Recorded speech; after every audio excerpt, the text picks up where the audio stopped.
Ladies and gentlemen, Assalamu alaikum. Welcome to another episode of the Casual Experts Show. I, Gulrez Iqbal, is here with my co-host, as always, Sahid. Hello guys, how are you? So, the topic that we are discussing today is crime and gender. This topic was purely suggested by my friend, my co-host, Zahid, and therefore I would like him to give to tell us that what is his idea about this topic. Hi guys, so today's topic, as Gulrez talked about, that we are going to speak about uh, crime and gender. Basically, we will talk about how gender is associated with different crimes, how different gender is prosecuted or believed to be committing crime according to their genders. There are many researchers that have identified many factors uh, leading to crime, that how gender affects crime. Basically, as you know, there are two genders, male and female. There are actually Yes. more than two. Yes, they are. There is non-binary one also, and some people are not associated with gender. Suppose there are multiple genders, but we will concentrate upon two genders like female and male. So basically, as record says, that many male people from male gender are associated with crime, and females are not as criminal as males.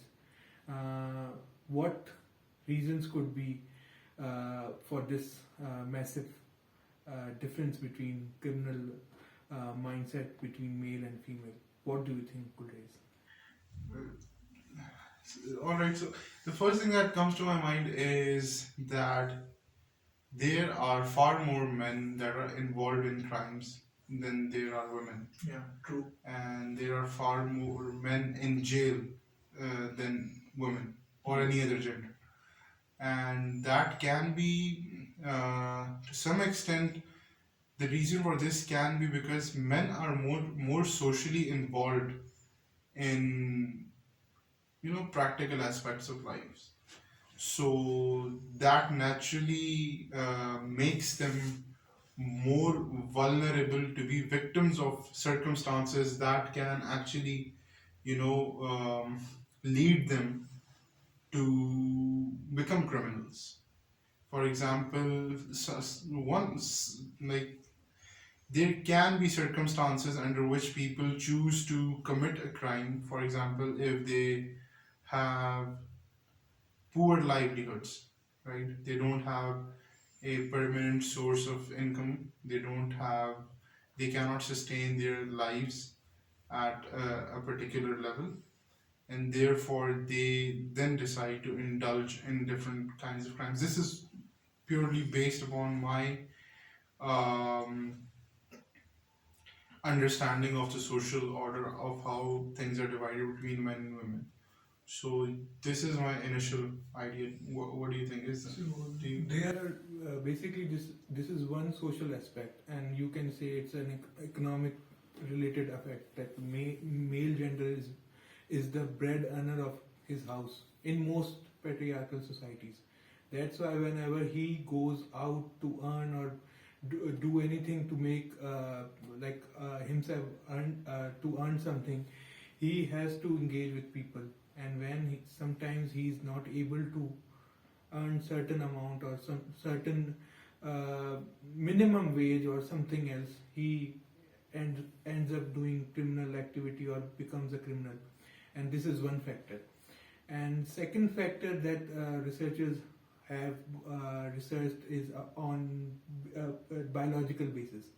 Basically, biologically, scientists have gone through brains of male and female genders, and they have seen that there is a difference between both the brains. Like one weighs much heavier than another, and which says there are different functions and different sizes of brains between male and female. They are not equal.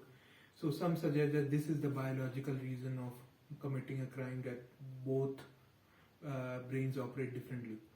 Secondly, the hormonal change, like both male and female have different hormones in their bodies, which trigger criminal activities, like certain hormone that makes man more aggressive, which is not very much found in female genders, and I cannot pronounce it properly, so you know which hormone I am talking about.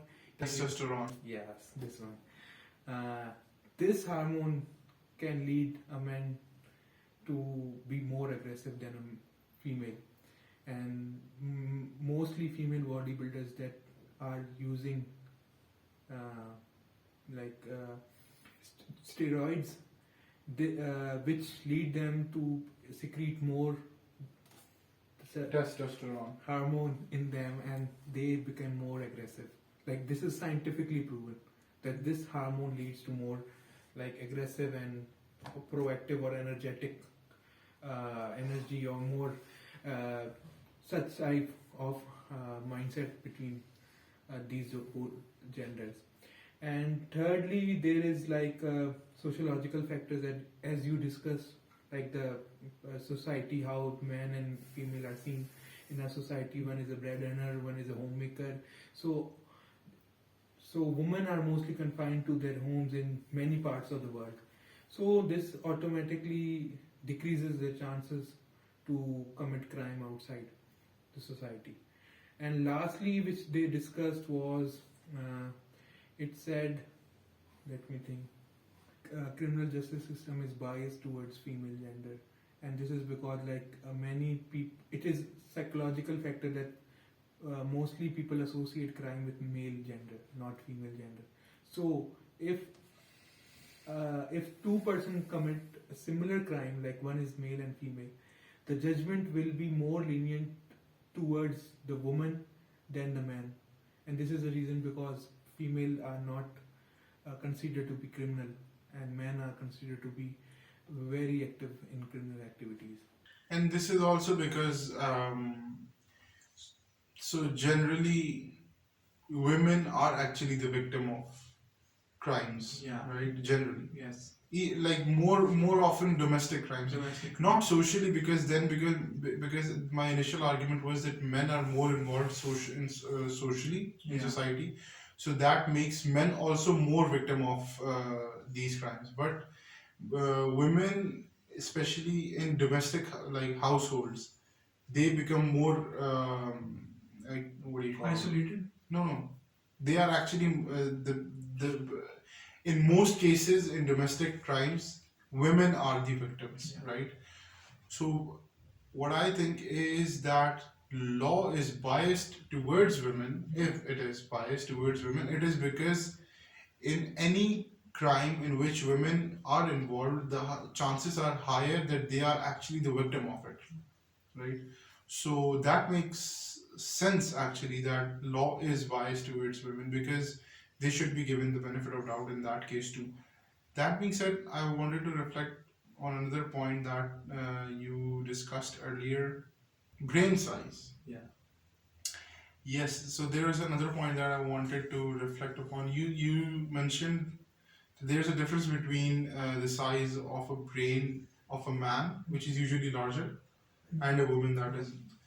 So what I'm assuming is that it has to do with intelligence levels, Yeah. right? Different functions. Yeah. So Brain. a bigger brain will. No.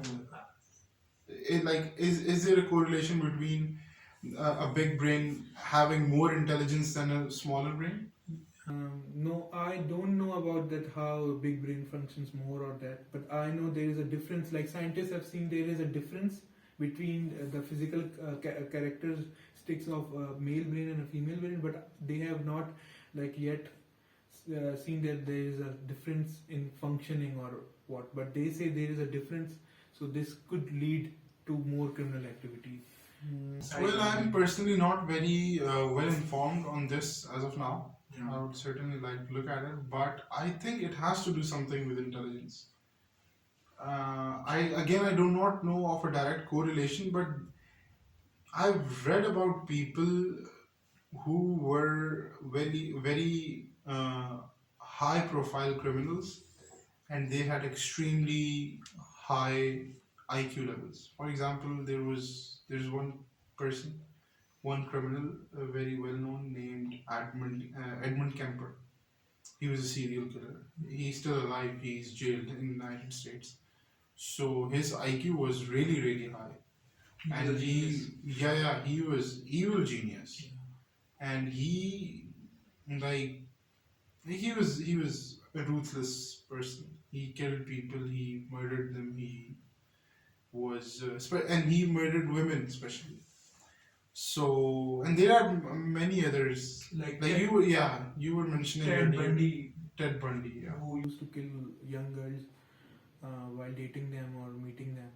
So they are also saying that he had an high IQ himself also. Yes, so that is the point. Now, maybe there is some correlation between a brain that is larger in size than a brain that is smaller in size. That's very interesting, to be honest. It's very interesting.